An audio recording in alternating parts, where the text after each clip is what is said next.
being on time. Sorry we started a little bit late. Why is yours so low? Oh, I guess I need to just go on. Short.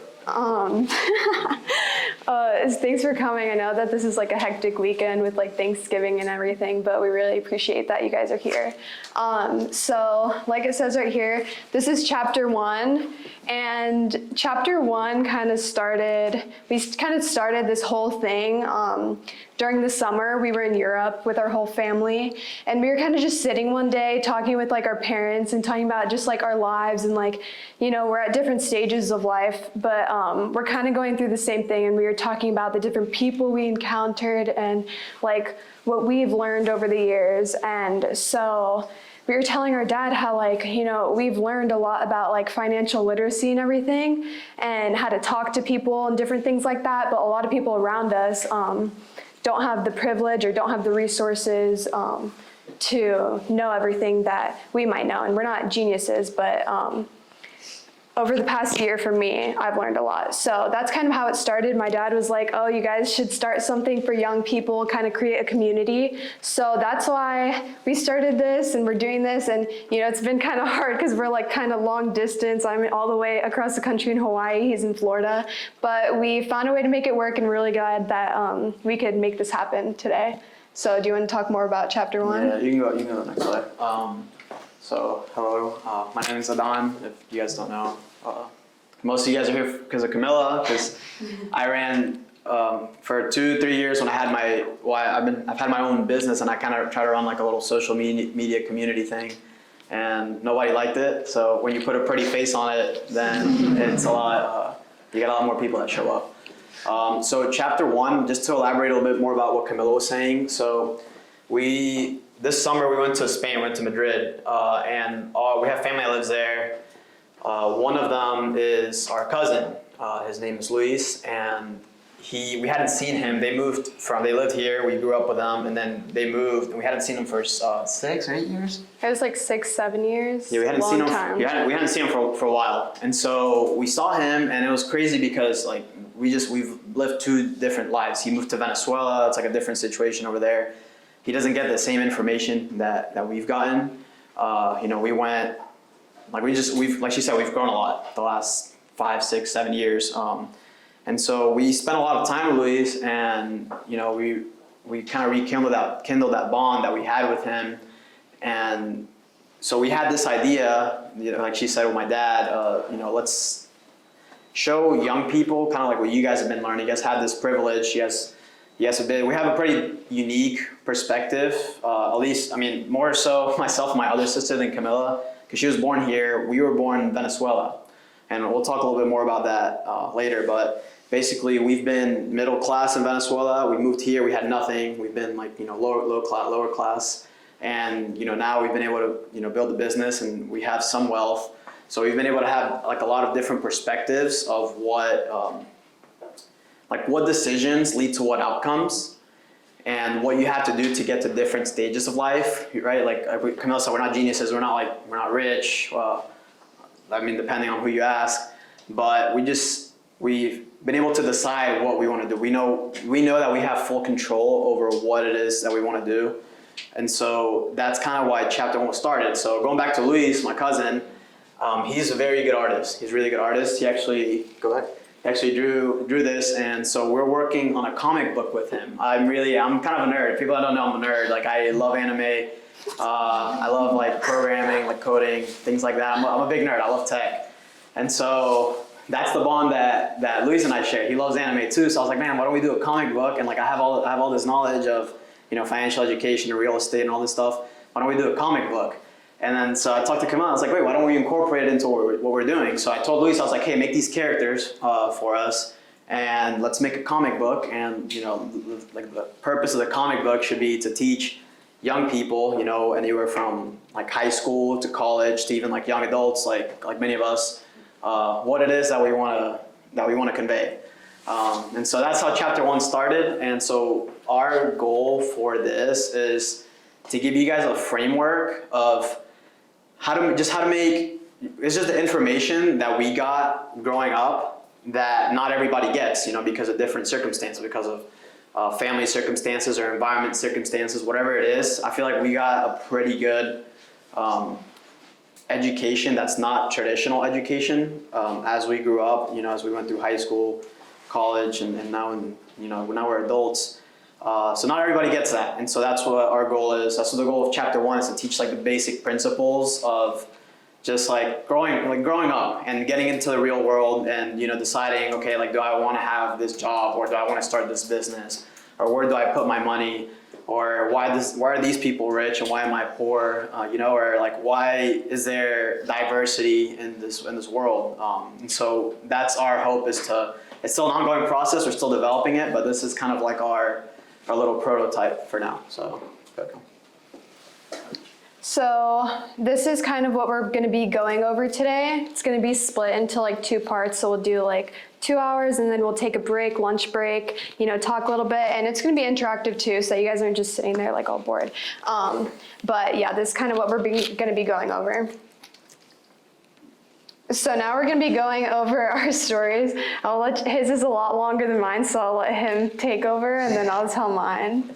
Okay. Well, I'm 8 years older than Yeah, we're 8 years apart. Yeah, and the reason we want to tell our stories is because we want to resonate with people. Like her and I, we have very different upbringings. We have very different perspectives on life. We have very different, she's a girl, I'm a man, like different things that we struggle with and that we are good at, and strengths and weaknesses.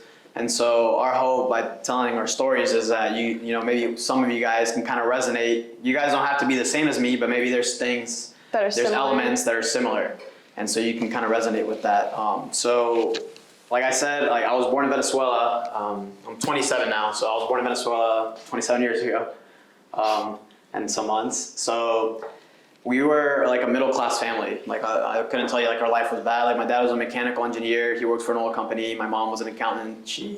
I don't think she was like a practice as an accountant, but she would come here to the U.S., buy clothes at the outlets around here actually, and bring them back to Venezuela and sell them for higher price. It was imported. So that's what they did. Everything was fine. And then the government collapsed over there. Basically turned from a democracy into a communist country where the government could say, hey, I like your tie, give it to me, and you can't do anything about it, It's not nothing like here in America where you really have freedom to do whatever it is that you want. So yeah, so when that happened, my dad lost his job. The oil companies went on strike. My dad lost his job. My mom, she no longer had the money to come to US and get stuff. So they started a restaurant over there in Venezuela. They started a Nike store over there, like a fake Nike store, where they came to the outlets here. And so they were doing that for like a year or two, but it wasn't cutting it. The government was collapsing. Like oil was starting to get expensive in a country that exports oil. So isn't that crazy? Like in Venezuela, oil is more expensive than it is here, even though it's produced over there because of how corrupt the government is. So all that happened, and they decided, like, okay, like let's pack up, like let's move. She wasn't born yet. It was me and my other sister, who's 2 years younger than me. So we moved over here, and they actually told us that we were going on vacation to Disney. My dad moved here first.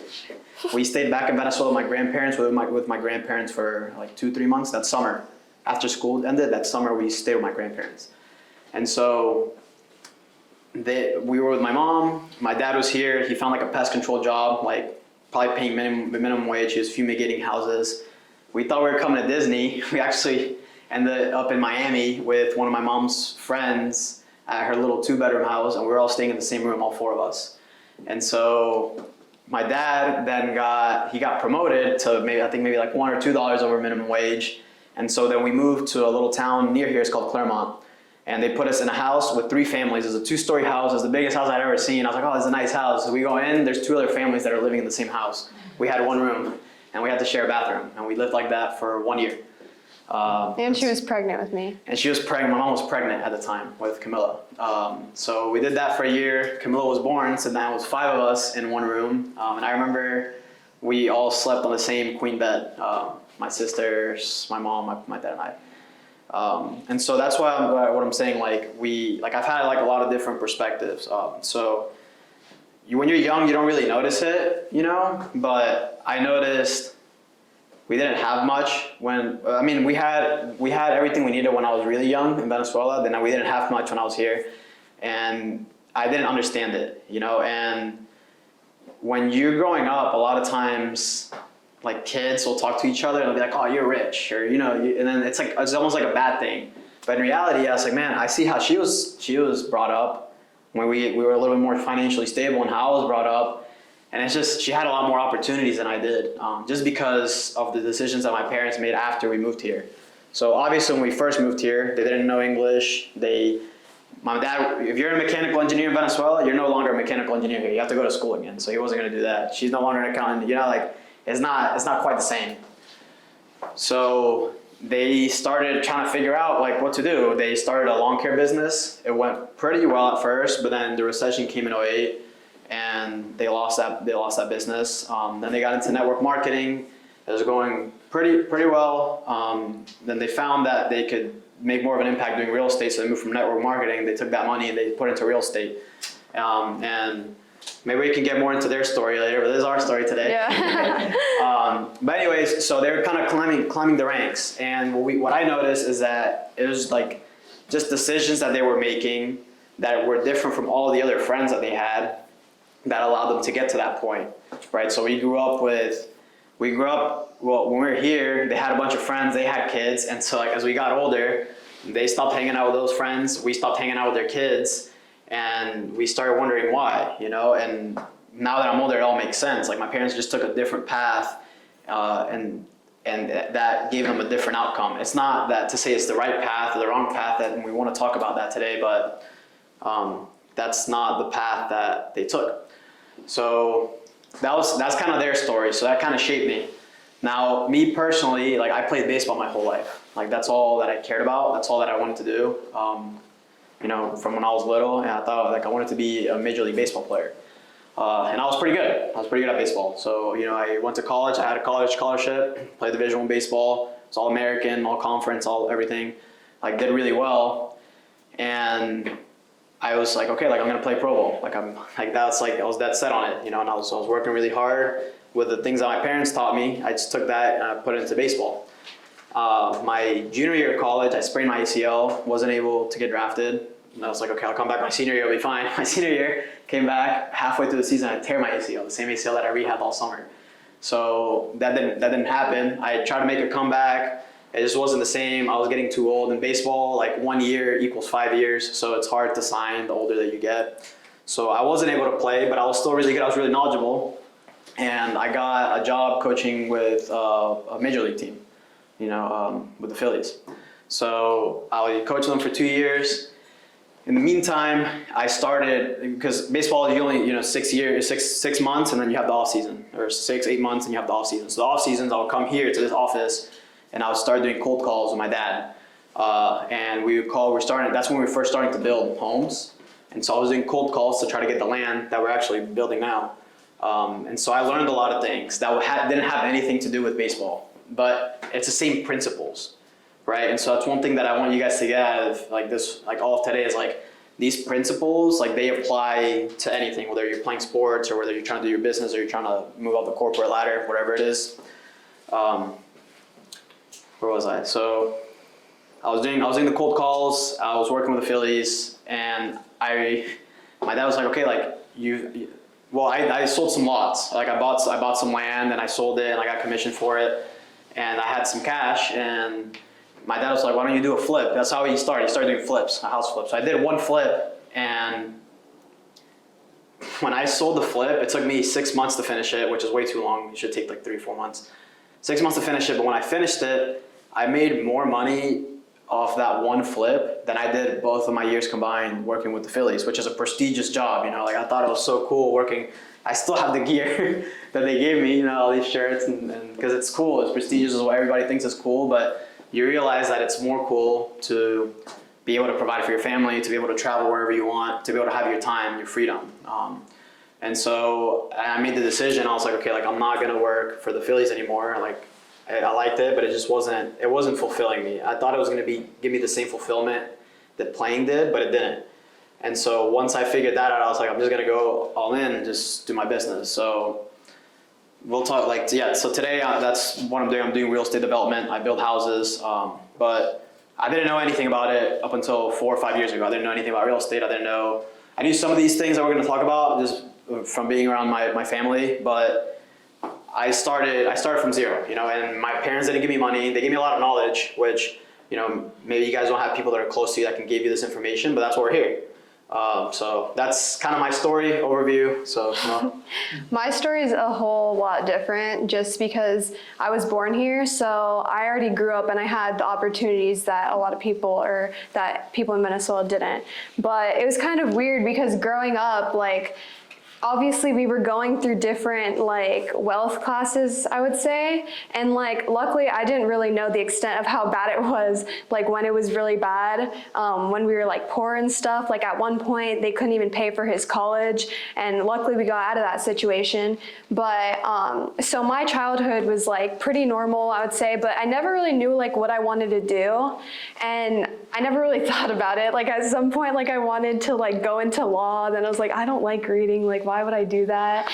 And so then I was going through high school, and my parents obviously did real estate and business. So I was like, okay, I'm just gonna major in business. Now I go to the University of Hawaii right now, and I actually went from business to accounting because my mom, and I want to do that. But it was just kind of weird growing up because I saw that as my parents were reading and listening to podcasts and talking to all these different people and going to these events, what they were learning was directly affecting us. And we were able to move into different houses. We weren't struggling as much as like when I was growing up, and especially after he graduated college. But yeah, everything, it was kind of crazy how it affected us. And then eventually, once they got more money, not only were they able to help us, but they were able to bring over all my grandparents. So now, not only has them learning all these basic things helped us and our family, but now they can help everyone around them and not have to worry about the struggle. So yeah, I went to high school, had a normal life. I played volleyball. I didn't really have a care in the world, kind of. I was just messing around.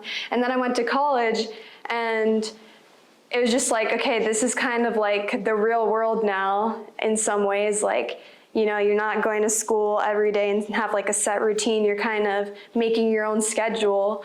And as I like talk to like different people that I'm around over there, I just like start like, this was the same time that my parents were starting to like feed me, like you should read, like you should like learn about this stuff. And I didn't really care until I had to like pay for things on my own. I was like, dang, like money does not just like fall from trees. I have to make money somehow. So then I kind of got into wanting to learn about real estate and stuff. And then last year, like about a year ago, my parents took me to my first event ever that I went to. And it was called Limitless. It was, I forgot. There's a lot of real estate. It was a real estate convention, but it was kind of cool because it was my first one. And if you guys have ever read Rich Dad Poor Dad, Robert Kiyosaki, he was there. And my parents were so mad about it because they had never met him before, and they had never seen him at a convention. And then of course, the first one that I go to, I got to meet him. And I go to the same school that he went to in college. And if you know him, he's kind of like anti-college. He just thinks that obviously traditional school isn't the same as like self-education. So I talked to him, and he's like, oh, like he told me to finish my degree, but he was also like, that's so stupid. And I just kind of laughed about it. I took what he said and I ran with it. So obviously I'm still in college. I'm gonna finish my degree. I'm gonna get my accounting degree. But at the same time, I'm gonna come back here, I'm gonna work, and I'm gonna be hands-on. And that's kind of my story. Very different from his. And, I knew all of this stuff a lot earlier than he did. So this is also why we wanted to do this, because if everyone can learn as like young as they can, or whatever stage in life you are, it's gonna help you a lot if you apply it in the real world. Real world, I can't talk. Okay, but yeah, that's my story. So now we're going to talk about what we're currently doing. This is just us personally, as a whole company. We have like over 600? We have over 900 construction projects. We have a service company that does like land clearing, and I don't know if you guys know, like silt fences, things that like construction jobs, like land prep work. We have a real estate brokerage, that just buys and sells houses. We have property management, which manages rentals for other people. We're starting a design company. We're designing like, plans, like houses, We do a lot of things. It's all within real estate and property development, but that's pretty good. Yeah, that's the company, but then this is just us, because obviously this is what we do. So do you want to start? Yeah, so I mean, me personally, I've been able to build over 40 homes the last 3 years since I started. So 40 homes, I have 6 rentals, and I'm working on some tech offerings that include a budget. It's like for people trying to underwrite deals, like real estate deals. Like underwriting basically means estimating. Like, so you put in like what your numbers are, like how much it's going to cost, how much the land costs, and the calculator, the budget estimator basically tells like, yeah, this is a good deal, or no, it's not a good deal. So I've been working on that, and I'm also working on like a custom, it's like semi-custom home building. So we're doing a website. There's going to be like a rendering, and you can customize it. Kind of like, have you guys ever been on like Tesla.com and like try to customize your Tesla? It's the same thing, but for houses.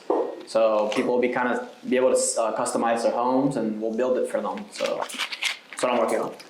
So this year, I have 2 duplexes that my dad helped me out with, and next year I'm hoping to do a couple more and be more hands-on with that and find different investors to raise capital from. But a project that I'm really excited that I'm looking to do right now is a commercial wellness studio. So I'm trying to find land right now. It's kind of a process trying to find commercial land, but basically I'm gonna do like sauna, cold plunge, yoga, all that stuff. And yeah, it should be cool, and I'm really excited for that. So what do you think your plans are for the next year? Next year, roll out the tech offerings I'm working on. 2024. Yeah, it's in a process. When you get into tech, it's really different because you start working with developers, and people who are like software developers don't know anything about business. And people who know a lot about business don't know anything about software development. So it's like you tell them to do one thing, and they do it and how they think it works, but it doesn't turn out how you envision it. So I mean, I'm pretty good with tech. I'm okay. I'm not as good as the people that are doing the app for me, but I'm able to kind of go in there and make some changes. But it's taking longer. So, but anyways, I want to finish my tech offerings, and we're working on some multifamily rentals. We're working on 4 6-unit like apartment complexes, and I think it's 4 20-unit. They're anywhere from 12 to 20 units. So that's my next year. So I want to do. How about you? I want to have a couple more duplexes and sell them so I can raise money to fund my commercial project and also to reinvest. But also, we're also working with our dad on like shipping containers. Like if you guys have seen shipping containers, we're gonna make it into like a kind of a restaurant thing. It's like a concept. Yeah, it's like, you guys ever been to Boxy Park? It's kind of like Boxy Park. We're trying to do something like that in Deltona. We have the land. We're getting the designs ready. That won't be ready probably for Yeah, it probably won't be ready for a while, so. but yeah. All right, so this is kind of my part. This is like when I get to be nerdy. Like we're gonna start getting into actual content. So after every slide, I'll just stop for questions. We're gonna interact. Like we're gonna have an activity in the middle, and I'll just be asking questions and kind of seeing, where we're at. So first principles. Okay, that's what I want to kind of tackle. That's my main thing. So whenever you're doing anything, baseball, business, riding a bike, physics, chemistry, anything, it's all about first principles, right? So we're all made out of carbon, right? Like I took organic chemistry in college. Like we're all made out of carbon. Everybody's made out of carbon. That's first principles, right? And then you can break it down even further. Like what is carbon? Carbon is an element, and it's made out of atoms, right? Protons, electrons, neutrons. So what I want to do, and the way that I think is, okay, anything that I'm doing, how can I break it down into first principles? So chapter 1, I just want to break it down to like the single like elements, right? And that way you can understand them better and see why things work the way that they work. So in the beginning, everybody is the same. Okay, so when I'm born, when you're born, we're the same. You don't know anything about business. I don't know anything about business. You don't know anything about baseball. I don't know anything about like it's all the same. So as we age and we have different experiences, I put the working age, but it's more so like once you become like a kid and you're like aware of like what's going on, you start having like, everybody has like their genetic differences, right? But I'm talking about like like skills.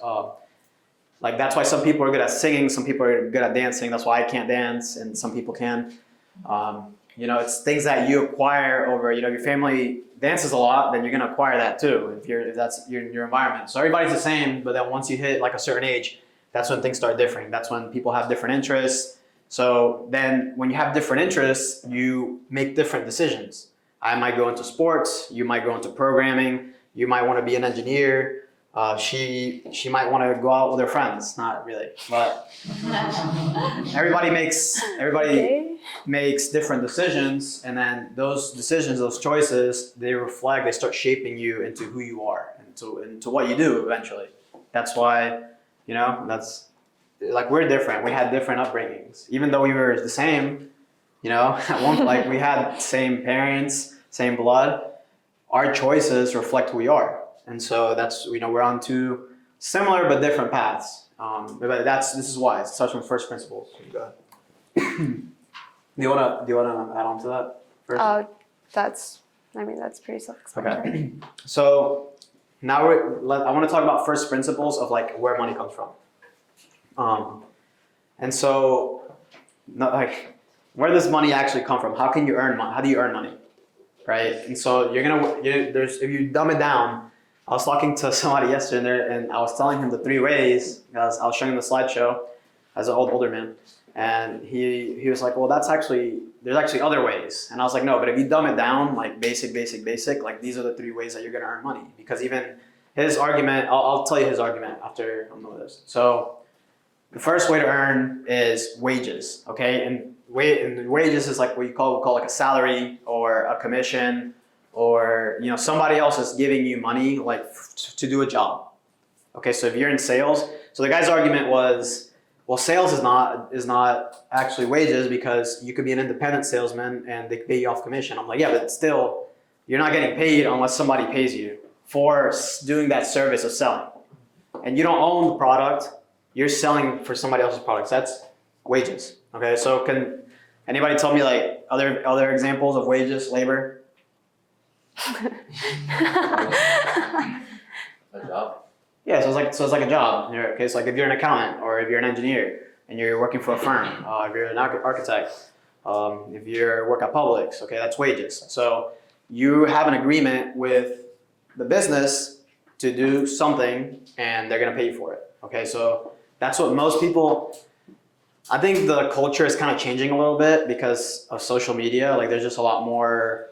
People know that there's a lot more out there, but for our parents and the generations before, they grew up and they thought that was the only way to earn was wages. And it's not a bad way to earn. You can earn a lot, and actually, it might be the best way for you if you're not as risk averse, or if you don't like taking responsibility like for everything. You could be a very high employee, you get paid very well. But it's wages, right? And so you're gonna cap yourself out how much you can earn. You're not gonna earn the highest amount, but you can make a really good living, and you probably have a pretty calm life. It's not as hectic. So first thing is wages. Okay, so profit. Who can kind of guess what profit is? Profit is business, but can somebody give me an example of like what profit would be? And I'll explain after. I just kind of want to see like where you guys are at. Like creating a product and selling it. Okay, give me an example. Like make it up. What? Or give me an example of something like that. I don't know, like making your own clothes or something. Yeah, okay. So would you say Nike is a business? Yeah, so Nike is a business. I was gonna say the same thing, like a clothing Nike? brand. I mean, not Nike, but clothing brand. You can make anything a business, and the profit is what you make after Right. you got the expenses. Right. So yeah, like they said, so profit is business. So it could be one person or a group of people, and they have they actually create the product, or they bring people together to create a product, and they sell it, and then they keep, after paying their wages, the people's wages, their workers, then they keep the profit. Okay. The third way to make money is rent, or rent, investor. So can somebody give me an example of that?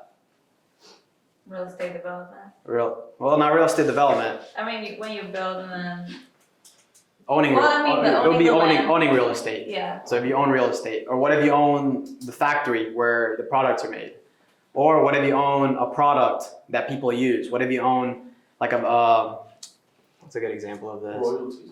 royalties. What if you own something like an asset? We talked about this that people pay you to use. What if I have a car and I rent it out on I forget Turo? I don't even know if people do that, but yeah, you know, then you're an investor. You're earning money, right? And you're for owning something.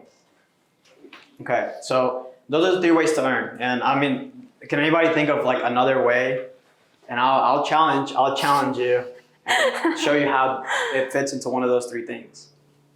Like owning a building and renting out the office spaces. Do you know what I mean? Well, that would be rent. Oh, you said it. Never mind. Yeah, I'm saying like, can anybody think of a way that's not, you know, that's like different from this? And I could kind of think of some ways, like, but they have to do with the government. What if you own part of a company If you own part of the company, and you're not active on the company? yeah, but you're still earning. It's well, if you own part of a company and you're not active, then it's rent investor. It's like owning a stock. If you own a stock, if you own Apple and you're getting dividends from Apple, Yeah. you own Apple. You're not doing anything, but you're owning. I mean, yeah, you own the company. You get paid for it. You're not active in it. Profit. This is more active, like an active business owner. This is more either a passive business owner or just like an investor. Okay, so when we talk about wages, like the labor wages, so it's going to be determined by a few things. So how much you earn, like this is the reason why if you go to Miami, they're going to get paid more for the same job as you would in Orlando. So it's these things. So the first thing is demand, like how in demand is the job, and so if the job's in high demand, a lot of times like up and coming industries are in high demand, and so they get paid more. But eventually, what happens if everybody so here's the whole workforce, here's this new industry that pays way higher than for the same amount of work as these people do. All these people are going to say, like, let's take for example, like AI. A lot of people want to be in AI now. Okay, so now all these people go to AI. So it floods. So because there's a high demand, a lot of people are hiring for AI. But what's going to happen when all these spots are filled? Like, hey, we're filled. They're going to lower their wages, and then it's going to kind of even out. And then it's going to go to the next place and the next place. So demand is big. Also, like growth of cities, growth of like places. Like Florida has seen a lot of growth since COVID, you know? So there's more demand for jobs, or there was. And so that's why everybody was able to ask for a raise and get it, you know, because there's demand and people needed workers. People needed people to do the labor. The other thing that's determined by is cost of living. So the way that businesses work, if you can't pay your workers enough as a business owner to live, like to pay their rent, to pay their food, at least the minimum, then you're like, this even goes back like way back like to when the US was like colonies. Like if I wasn't able to pay my laborers enough money to like live and eat and reproduce, then they were gonna die, you know? Because that's what happened back then. Like medicine wasn't there, like there wasn't government welfare. Like people are gonna die, or they wouldn't be able to have kids. And what happens if they're not able to have kids? Now when they get old, then you have nobody to work for you, because the kids would work for you, for the business. You know, if you're a manufacturer, if you're like if you made nails, like or buttons, and the family, like your laborers, they were not having kids and they were dying and they're sick, then people wouldn't be able to make buttons anymore. So you want to pay them. It's just always going to happen in any society where the cost of living is going to determine the wage, because business owners need to have workers, and those workers have to live. So that's like Miami. My rent went from, I moved to Miami 4 months ago. My rent went from $2,000 to $4,000. And so, right? But over there, you get paid a lot more. Okay, over there, like you get a steak over here for $20. Over there, it's $30 or $40. You know, and so those business owners are earning more. They don't necessarily have more profit, and we'll talk about that. Businesses don't necessarily have more profit. If I take my business over here in Orlando and I move it to Miami and I build the same houses, I'm gonna be able to sell those houses for like $1 million, or maybe not. They're starter homes, maybe like 700, 800,000. But here I sell them for 300. But here I can make 50 grand off one house when I sell it. Over there, I'll still be able to make that same 50 grand. It's not that I'm gonna make more. You know, it's just like the cost of things are higher. And so like profit is gonna be the same. It's just gonna be more. You know, it doesn't really like make a difference. People say like, oh, I'm gonna go to California. I'm gonna go get a job for $90,000. okay, your job's gonna be 90,000 versus 60,000 here, but you're gonna have to pay double rent. You're gonna have to go pay double in food. You're gonna have to, if you go out to get a drink, it's gonna be $60. So it's like, you gotta, and gas, you gotta think, my girlfriend just went, she just graduated from USC. She was in California for 2 years, and so I'll go visit her. And like, it hurts your pocket. Well, now we're in Miami, so it's the same thing, but that's why like location, like that's gonna determine wages. Desirability, this one's funny. So desirability is like, how much do people wanna do it? Like if it's an easy job that pays well, people are gonna wanna do it, and so the wages, well, if it pays well enough, for like if you're not doing enough of, I'm trying to think of an example. Like let's say somebody's like, hey, I'm gonna pay you to stand there, like and just greet people, and I'm gonna give you the same amount of money as somebody that is in there like moving data around. It's not a tough job, but like one of them's harder than the other. Okay, so that job eventually is gonna go down because everybody's gonna be like, oh, I want to do this job. I'm gonna greet and make the same amount of money. I'm gonna go do that easy job. I'm not gonna go move data around. So that job, the price is gonna go down. So the more desirable a job is, think of it I'm not talking about desirable like how much people want it, but I'm talking about in terms of like how honorable it is, like, or how hard. You'll see. I'm gonna give a good example, and you guys are gonna laugh, and you'll get the point. So the more desirable a job is, the lower the wage, so the less you'll get paid. The less desirable, the more the wage. Okay, drug dealers, they get paid pretty well, probably, right? Right? I don't know. I never dealt drugs, but I'm pretty sure they get paid pretty well. Desirability is not that high. That's not something that most people want to be in. Nobody grows up and like, hey, I want to be a drug dealer, but it's like, okay, it's like a risk reward. Okay, so you're gonna be a drug dealer, you're gonna make higher earnings, but like you might go to jail, your family might find out and like disown you, they might, or something like that. Another example, and a really good example that I've seen the last couple of years is OnlyFans. Okay, so there's girls on OnlyFans, they take a couple pictures and they make millions of dollars, and so like that job is not very desirable. Like I'm sure not that many women are like, that's like their dream job, but you can earn a lot of money doing that because it's not desirable. And so that's why like these jobs, like these wages like differ depending on how desirable it is. So the next thing is how easy it is to learn. So the harder it is to learn, the more it usually pays. Okay, that's why doctors, lawyers, engineers, those professions that are like tougher to learn, that's why they generally pay more because you have to go to school. A good example is like, okay, let's say like 5 people go to med school, okay, but only one of them comes out as a doctor. That one person, since they were able to learn, and since they were able to like get out of there alive, they're gonna make the wages that those 5 people would have earned. So they're like equivalent to those 5 people because they were the ones that made it. So, like I said, the harder it is, the harder it is. Or the easier it is to learn, the less you're gonna make. The harder it is, the more you're gonna make. How secure the employment is. So the less security that there is with the employment, the more money you're gonna make. So people that work like seasonal jobs, you're gonna make more because you're not always there, So like this stems back from like old times. Like let's say I laid bricks, but bricks can only be laid in the summer because in the winter they get frozen, they get cracked. You can't put them in when it's too cold. So they'd only work for 6 months out of the year. They're gonna get paid more because they have to take those 6 months of wages and like live the rest of the year. So people who generally are in jobs that are seasonal or insecure are gonna charge more, just because they need that money. They need that money to keep surviving. So that's gonna determine the wages. And the last thing is the level of trust required. So if the client needs to place a lot of trust in the person who's providing the job or the labor, then the more they're going to get paid. So a good example is like a doctor. If you go get surgery, you're trusting the doctor with your body. Okay, so that high amount of trust, it requires a high amount of payment needed to them. Same thing with a lawyer. It's not trust like, hey, I trust you, like I love you. It's not like that. It's like trust like, hey, like life or death trust. Or like fate, like infamy, or like your public, like how you look in the public, things like that. So the more trust, the higher the wage.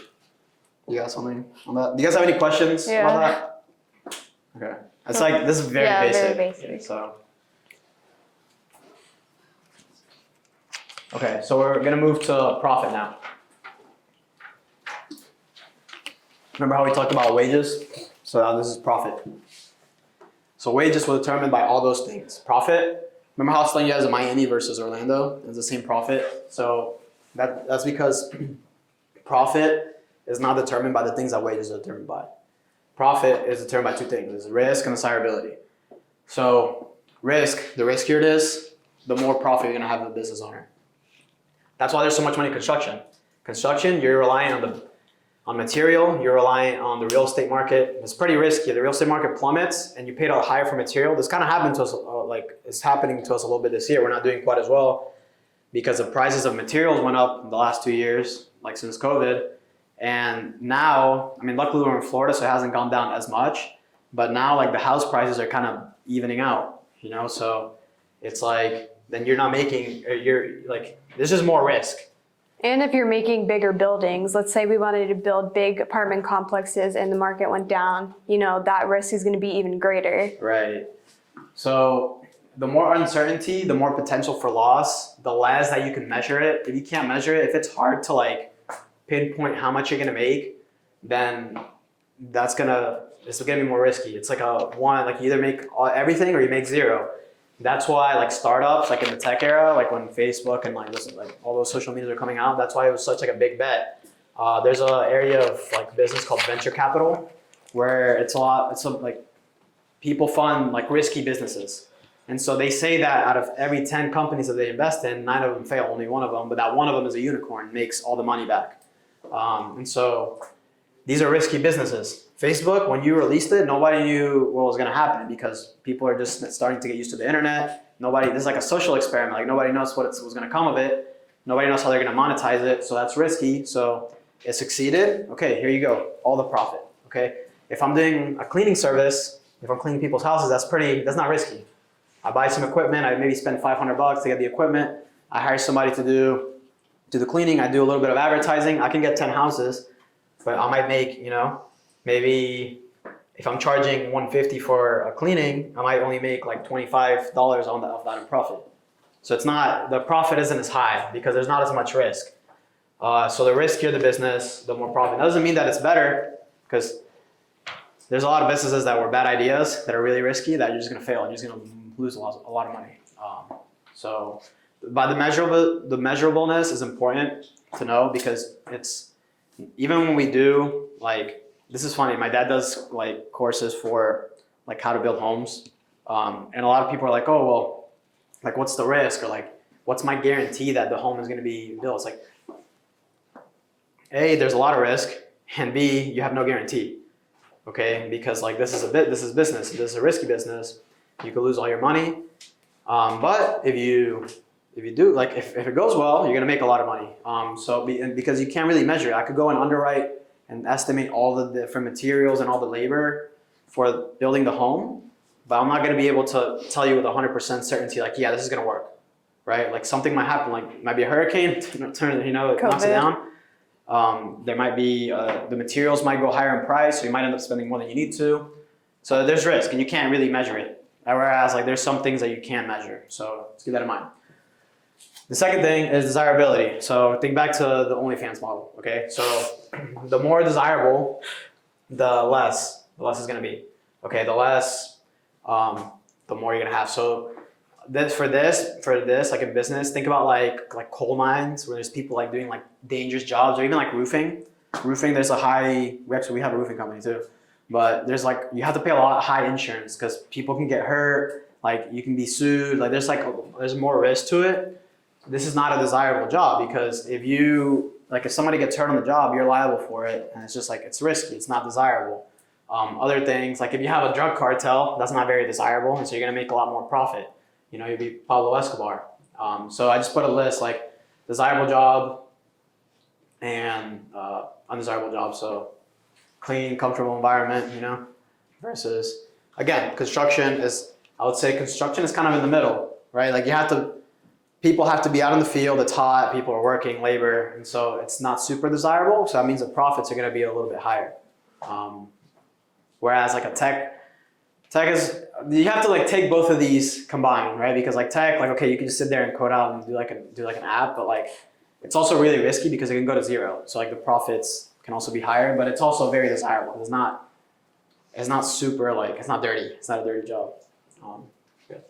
But yeah, I wouldn't be like, risk is probably everyone's like number one thing when they're starting something up or like going into a new field. But you know, you're always gonna have that risk, and You always have risk. you always have risk. If you're working at a job, at a safe, secure job, what if there's a recession and they cut 30% of the workforce? Or what if COVID happens again and they're laying everyone off? Like there's gonna be risk in everything, but Yeah. you know, So that's just how it is. that's one thing that we talk about is like, okay, if you're not as risk averse, you might want to go get a job, but there's still a risk if you have a job. And if you're gonna do a business, there's even more risk. So it's just like you have to gauge like your level of risk tolerance. Yeah. Okay. So we're gonna do this little activity. We're gonna play a game after this. It's gonna be pretty fun. Okay, so when you're talking about first principles and who gets paid, like who gets paid when. So here is the total income, okay, at the bottom. Like that's like everything. When I build a house and the whole project, when we sell it for, let's say, $400,000. I don't make $400,000. The workers don't work $4,000. It gets evenly distributed. The client pays for the house, okay? They give us the total income, and the total income has to go to rent. So rent is whoever like owns the real estate. Like for example, the owner of this building, which is us, which in this case we're both the investor and the business. But let's say somebody else owned this office where all the operations are ran out of. The first person that would get paid is the landlord, the person that owns this, because if you don't pay, then you have nowhere to house your business. This is especially true in like manufacturing jobs. Like you go to a factory, a lot of the factories are rented, and so the first person paid is the landlord. Back in the day, they would also, and sometimes still landlords do this, like in commercial real estate, the landlord will take, like let's say you have a restaurant, they'll say, okay, like you pay this much rent and then 10% of your profits, right? So, and this happens, like this is actually not like it sounds kind of like messed up, but it's pretty common. It's not like uncommon.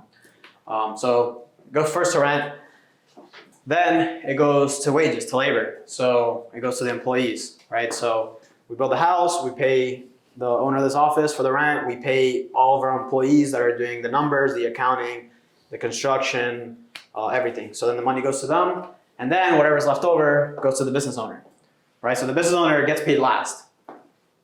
The thing is, if you're a good business owner, this is like this, you know, it's like that, and then this is like this. And it doesn't mean that they're not getting paid enough. It's just like, okay, like I ran this very well, very efficiently, so now I have the right to earn this. Or if you're here, if your wages is like, I'm adding so much value to the company that now my piece of the pie is this, you know, and then yours is smaller because if you didn't have me, you wouldn't be able to do it.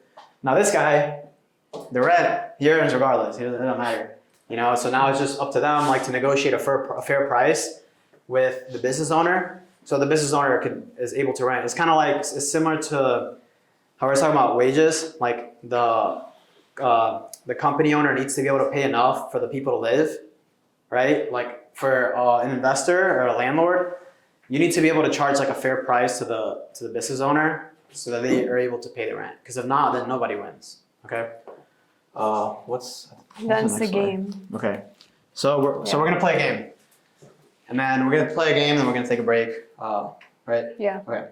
So this game is funny. So I need. Super funny. How many volunteers are we gonna need? I need 3 volunteers. Jordan could be one. All right. What's your name? Silvana. Silvana could be one. Jordan, Silvana, and Mr. Ryan. Mr. All right. So you guys come up. All right. So since Jordan raised her hand first, she's gonna be the investor. Silvana is gonna be the laborer, and Ryan is gonna be the business owner. Actually, you're gonna be the laborer. I'll have Silvana be the business owner. So business owner, rent, labor. Okay. Here I have some money.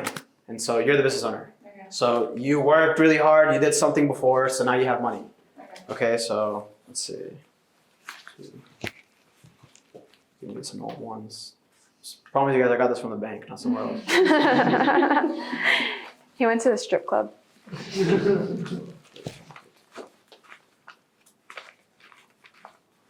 Don't be shy. Right. $20. Okay, so I need, let's see. I need 8 volunteers. Or six volunteers. Okay. Yeah, everyone else. How many more? Wait, 1, 2, 3. I can't count. 1, 2, 3, 4, 5. Do you have any more ones?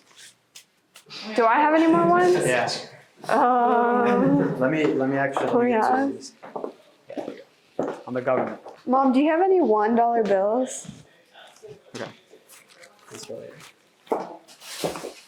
Okay. So you guys' job is you have to negotiate with the landlord and you have to negotiate with your laborer on how much you're gonna pay them. And so the business is we have these like packets with a slideshow. And so you have these different materials, okay? And so for all of these materials, you have to pay some money. Let's say 50 cents, let's say 50 cents per thing. Okay, so we have, how many folders do we have here? So you have to pay for all these materials. Let's do 1, 2, 3, 4, 5, 6. Okay, so 6. Okay. So it's 50 cents. So you have to, for all these materials, you're gonna pay me $3. Okay. Okay, did you get it? Yeah. Okay. Well, how many did you need? 2. Oh, wow. Does that make sense? I have a $2 bill here. It's rare. Okay, so you have so you need 6. You want to produce 6. You want to make some money because you have 20 right now, so you want to end up with more than 20. So I need these materials. So you have these materials. These materials are $3. Okay, so Camilla, come here. Alright. Camilla, you're the wholesaler. Okay. You wholesale materials. Okay. All right, so you have these. So you're gonna trade this for that. Okay. Like all of these. Yeah, and the pens too. Oh, okay. Okay. All right, so she's gonna give you, it's 50 cents per unit, like of material, which is gonna be one of these, and one of these, okay? All right. Okay, well, you can just give it all to her. And she- Oh, all of it? Yeah, we're gonna use all of Then it. your rent, and then he's labor. Okay. Okay. I give all of this to So her? yeah, just put it on the table. Oh, I thought you said grab Okay, so it. she's gonna give you $3. Okay, $3. Okay. For each of them? No, for Oh, all for of it. one. Yeah, it's Oh, cheap, okay. it's cheap, it's cheap Oh. I material. got 17. That's why when you're wholesaling.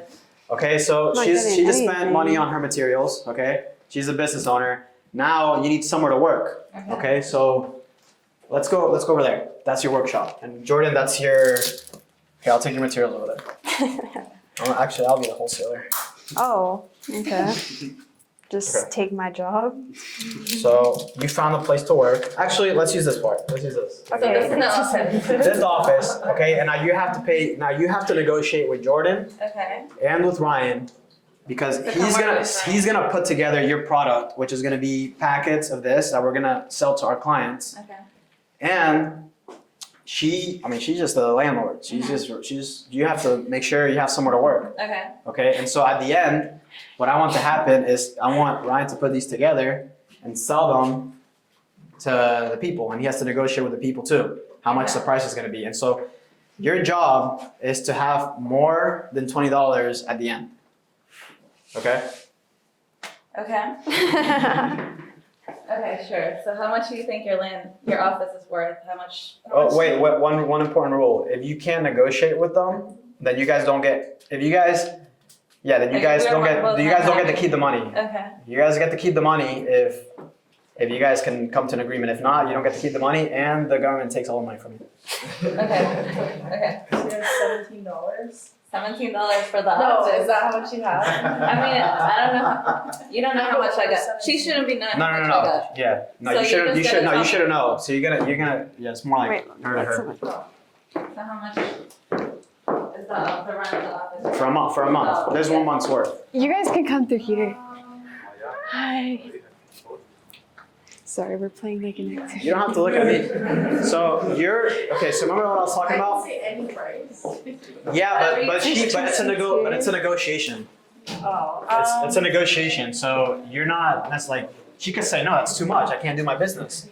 right. So in the real world, the investor is not gonna make an outsized amount of money. You're gonna make a little bit, but you're not doing anything. You're just Okay. telling me, I mean, yeah, hey, that's it's your free money. own- It's free money. $8.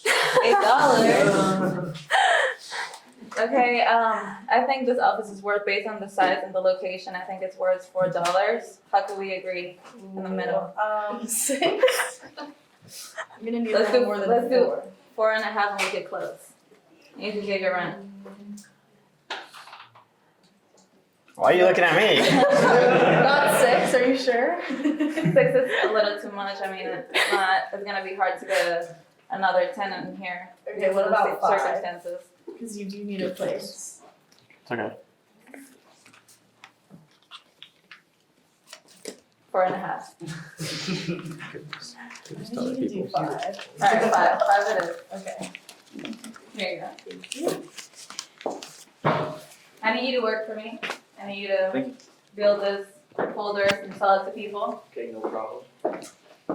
Right now, I'm paying $2 for your labor. Do you think that's enough for you?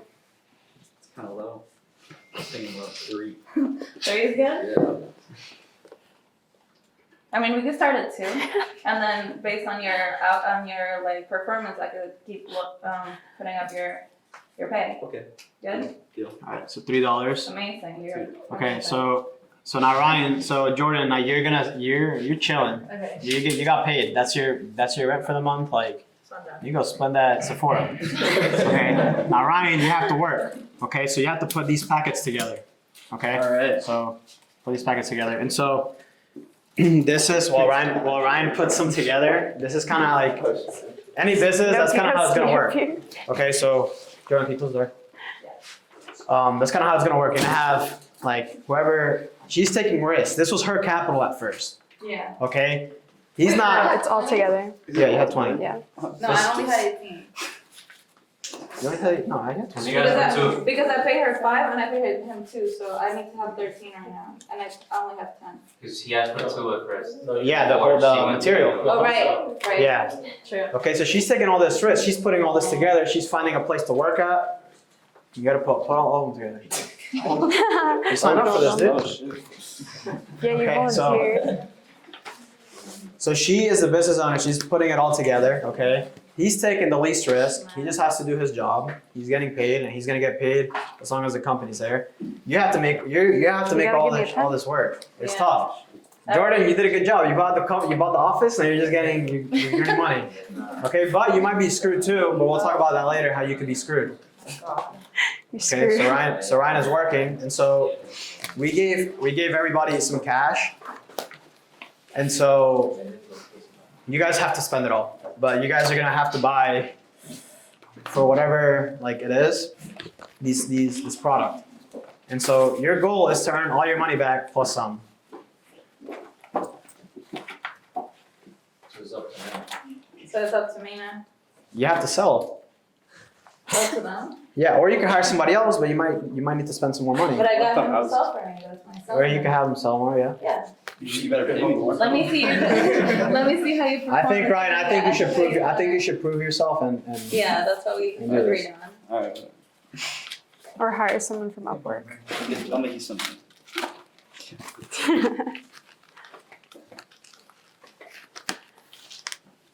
TikTok.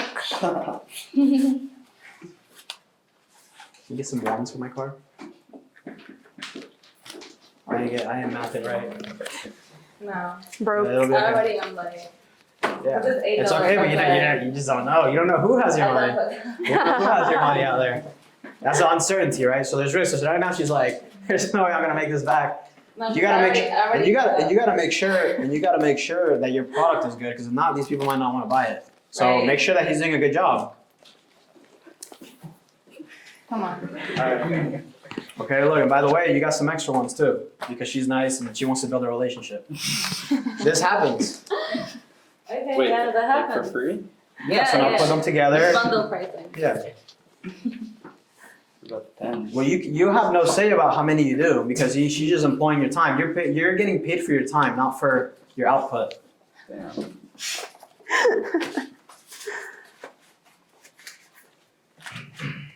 Is there two in there, or is it one packet or two I think packets? it's just one. Okay. Yeah. All right, cool. So I need some more volunteers. Yeah, I need another volunteer. Yep. Sure, got more ones. All right. So, did we agree on what this is? Like, what is that? Like, what are we selling? 'Cause we This gotta is know what this is a packet of all the information that you need to know from this place to learn. Yeah. course. Yeah. Am I selling one at a time? And it's a pen, and it's the best quality pen. It's the best. You have to sell it. Come on. Yeah, come on. Yeah, you don't sell it for him. Once, or We all. No, you gotta go like, hey, who's in the market? You have to Who's in the tell them what market, it right? is. Everybody that's in the market, like, yeah. So I hear you're looking for a $1 million packet. I'm good. I'll take pictures pictures of this. $3. I'm taking pictures. No, I can't afford it, I only have two. I'm taking pictures of the slide. Fine, I'll discount it, $2. No, I can't. No? I gotta pay rent. Get my house. Alright. We'll work on sales the next. Let me take over your job. All right. Yeah. So sometimes the business owner gotta help. sometimes the business owner has to come in and do it How about if it's not going well. Okay, come on. Let's work on this. $2 and I'll give you an extra one? Are you looking to learn today? Hey, just supposed to say, so. I'm here to give you a package. I'm gonna give you all the information you need. You're not allowed to take any pictures, so this is the only way you're gonna keep your knowledge out of the place. So, You go What? with best folders, best pens in the market. so how much for that? How much for that? You're giving me $2, and I'm giving you $1,000 worth of information. For sure? For sure, 100% guaranteed. Yeah. Well, it's right here. We got some tough customers here, man. Maybe to be Tough for customers. How are you doing today? There you go. Are you interested in getting a folder filled with information? For how much? $2? What's up, man? It's worth $2. You give me $2, and I give you $1,000. Should Jordan go back to his seat? Her seat? Your seat? Her seat? Yeah. Does she need to stay up here? Yeah. Oh. Are you interested in the package filled with information? Oh, yeah. You give me $2, I'm gonna give you Can I feel it? more than $1,000. You can feel it. Alright. Shepherd. Thank you, man. How much are you selling them for? I need one more. Okay, More volunteer?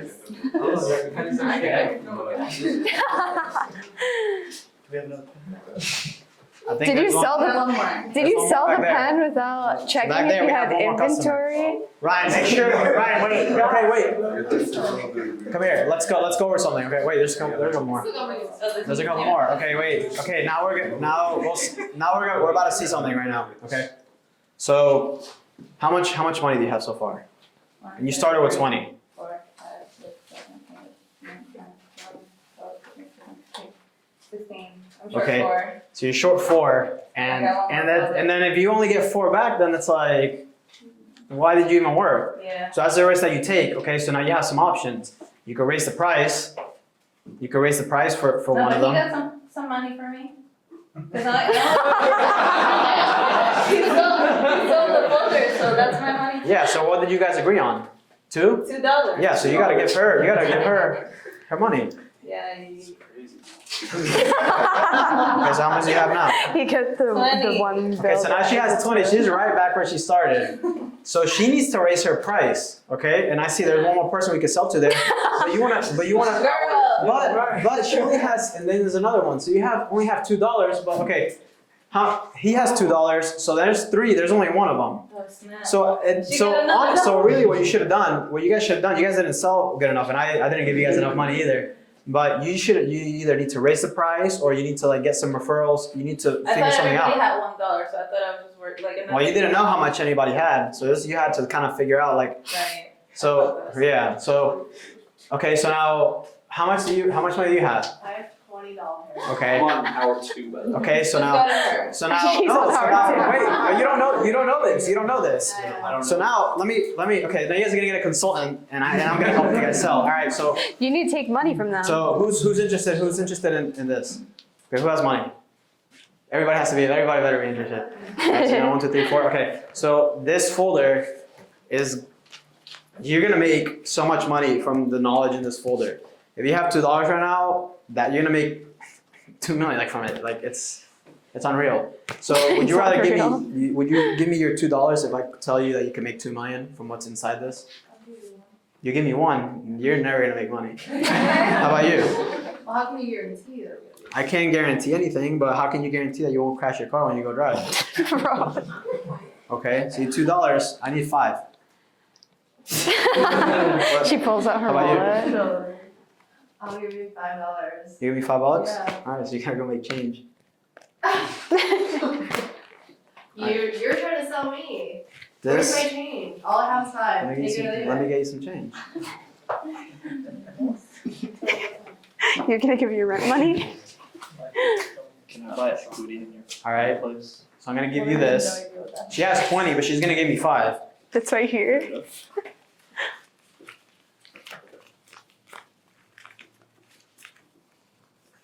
So now he's the bank. All right. So now, here you go. So now, how much do you have now? 40. Okay, so I kind of fucked up the math a little bit when we started, so we had to get extra money. But this is kind of how it works. And so in business, like nobody really has it figured out. You don't know how much people are willing to pay. You don't know how much people like need like your product. You don't know how much people want your product. She's taking all the risks. She said, "I'm gonna make these things. I don't know if anybody wants them." Ideally, she would do some research, but I mean, I put her in this situation. But she can have quite a high reward. Ryan was trying to pocket what he was selling. That doesn't work. You're gonna go to jail. You're He's gonna get fired. You know, but he agreed at the beginning that he was gonna earn $2. Yeah, so he agreed at the beginning. He's like, "I'm gonna put these packets together for you, and I'm gonna sell them for $2." So that's fine. Jordan, she's been picking her nose hole the whole time. How much money did you make? 5. She has $5. Okay, and usually it should be, and I think you overpaid her. I think you should give And her no, like I $2. was supposed to only give her $3. Yeah. But then when I And so this is like when you have to like kind of Yeah. figure out, okay, so like what I wanted to do with this exercise is like you guys feel like you have a better feel of like how that works with the wages and the profit and the rent. Like that's what I kind of wanted to portray. So let me get the money back and I'm gonna give it back to everybody that participated. Who participated? Everybody. Everybody participated? Thank you so much. You guys could go. 2 back to your seats. buckaroos. You guys can get Slurpees after this. Thank you. Thank you. Jordan's like, I had 5. And then what happens too is that the government comes. Get the taxes. The government comes.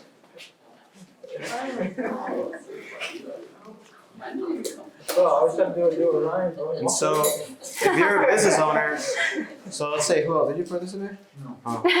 Who else? Who else participated? I already have 2, you can give me 2 more. What? Just keep on. You got it. You guys know.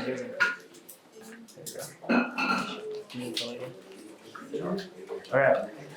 So at the end, okay, everybody got the same. So this is what would happen if it was a communist country, like Venezuela. That's what would have happened. I would have taken all the money back at the end. I would have said, hey, here's your 2, here's your 2, here's your 2, and now everybody can go live.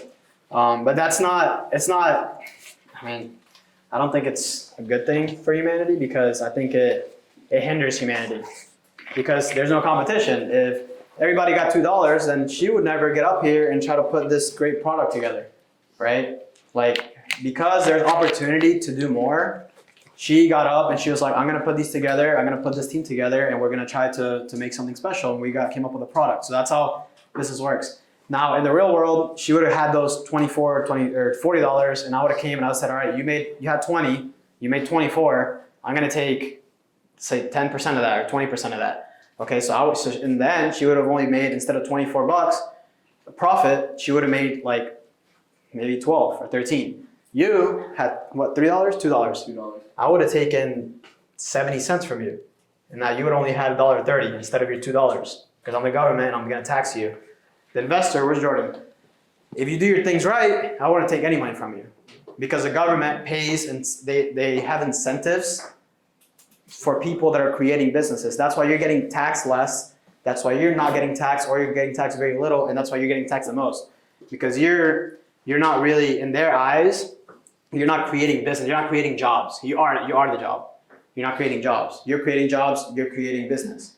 So that's why you get taxed less. But also that shows how important it is to have to be a good business owner. Or like, for example, let's say you were super lenient with who you were paying. Maybe they convince you to give them more money. Then you're going to have less money.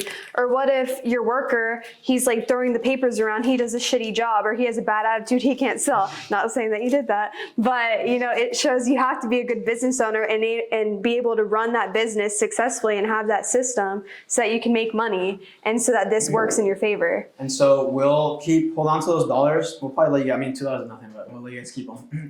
It's worth a Slurpee. But what? It's worth a Slurpee. Yeah, it's worth a Slurpee. But we'll talk a little bit more about like investment, because how did she get that money at the beginning? She might have done it, had like a good playing job and saved. I was working himself and Yeah. I saved a little money. Exactly. So she might have done that, or she might have gotten investors, and so we'll talk a little bit more about that in a little bit. So